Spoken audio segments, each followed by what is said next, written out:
Hello नमस्ते सबैजनालाई। सधैँ जस्तै आज पनि एउटा नयाँ भिडियो लिएर आएको छु।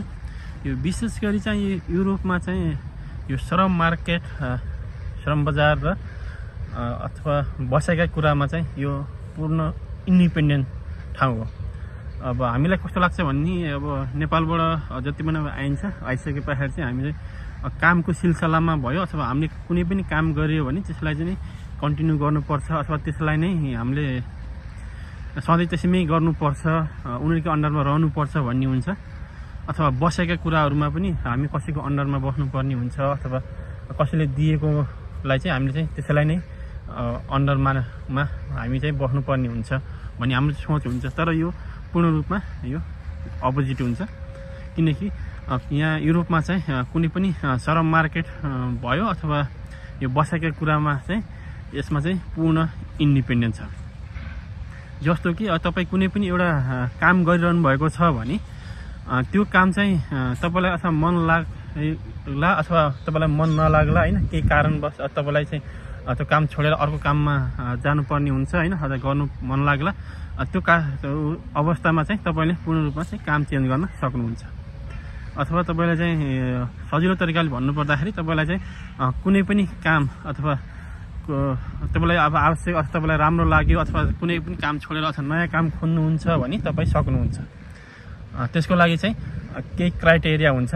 त्यसको लागि अथवा कम्पनीसँग चाहिँ अथवा तपाईँ कुन उसँग काम गर्नुभएको छ होइन, त्योसँग चाहिँ केही समयको, त्यति लामो समय पनि हुँदैन, कुनै ठाउँमा अब 1 हप्ताको हुनसक्छ, 2 हप्ता अथवा 3 हप्ता एउटा टाइम हुन्छ, टाइम पिरियड हुन्छ।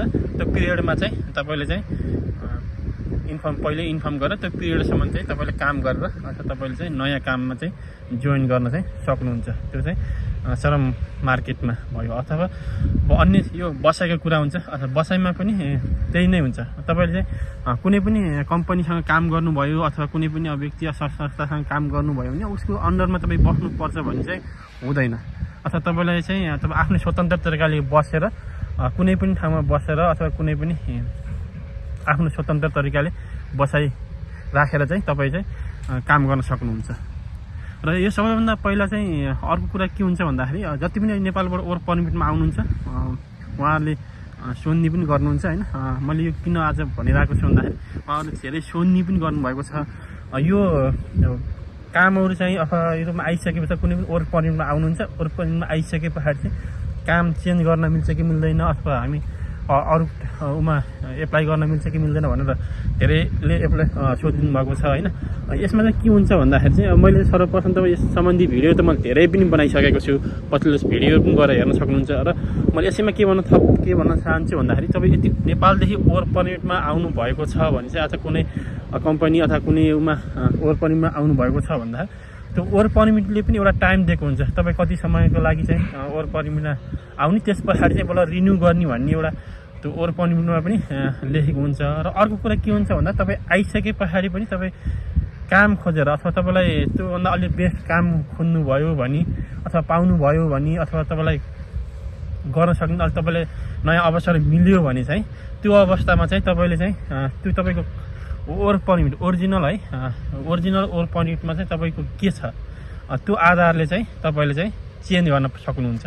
तपाईँलाई कसैले अब 6 महिनाको वर्क परमिट दिएको हुन्छ, कसैले 3 महिना अथवा कसैले 1 वर्षको दिएको हुन्छ भने तपाईँलाई त्यो अवस्थामा कम्पनीले चाहिँ तपाईँलाई पूर्ण रूपमा काम दिइरहेको छ भने चाहिँ अथवा तपाईँले काम गरिरहनु भएको अवस्था छ भने चाहिँ तपाईँले त्यही ठाउँबाट अर्को ठाउँमा चेन्ज गर्नलाई चाहिँ तपाईँले अथवा तपाईँको त्यो वर्क परमिटको आधारले गर्दामा रहेर तपाईँलाई चाहिँ समन्वय गरेर तपाईँले त्यो आधारलाई मानेर तपाईँले चाहिँ कामहरू चेन्ज गर्न सक्नुहुन्छ।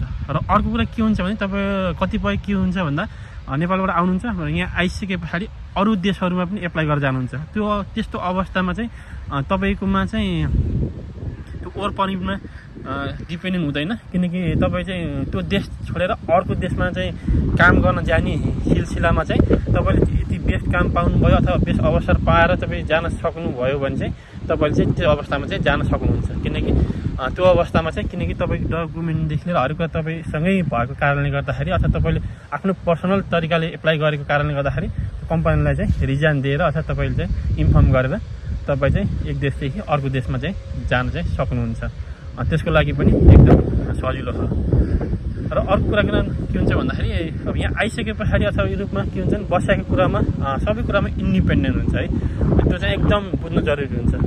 किनकि कतिलाई लाग्छ कि मलाई यहाँ कम्पनीमा अथवा कुनै उसँग काम गरिसकेपछि उसको अन्डरमा बस्नुपर्छ भन्ने हुन्छ। त्यो चाहिँ 100% गलत हुन्छ है। सबैभन्दा पहिला बुझ्नुपर्ने के हुन्छ भन्दाखेरि इन्डिपेन्डेन्ट छ। वर्क र बसाइमा चाहिँ युरोप चाहिँ एकदम इन्डिपेन्डेन्ट छ। पूर्ण इन्डिपेन्डेन्स भएको कारणले गर्दाखेरि तपाईँले आफूले आवश्यकता अथवा आफूले मन लागेको अथवा सजिलो लाग्यो अथवा तपाईँलाई राम्रो लागेको कुनै अवसरहरू छन् भने चाहिँ तपाईँले चाहिँ एउटा काम छोडेर अर्को काम गर्न पाउनुहुन्छ। र बसाइको कुरामा तपाईँ पूर्ण रूपमा इन्डिपेन्डेन्ट भएर कसैको अन्डरमा नरहेर आफ्नै तरिकाले बसाइ गरेर तपाईँ काम अथवा आफ्नो उसलाई जीवनलाई चलाउन सक्नुहुन्छ। त्यही भएर यो दुईटा कुरा चाहिँ एकदम महत्त्वपूर्ण छ। एउटा वर्क इन्डिपेन्डेन्ट र अर्को बसाइ इन्डिपेन्डेन्ट। त्यस कारणले गर्दाखेरि यो श्रम बजार र यो बसाइका कुरामा चाहिँ यहाँ कसैसँग पनि हामी अन्डरमा रहेर काम गर्नु अथवा बस्नुपर्ने अवस्था छैन।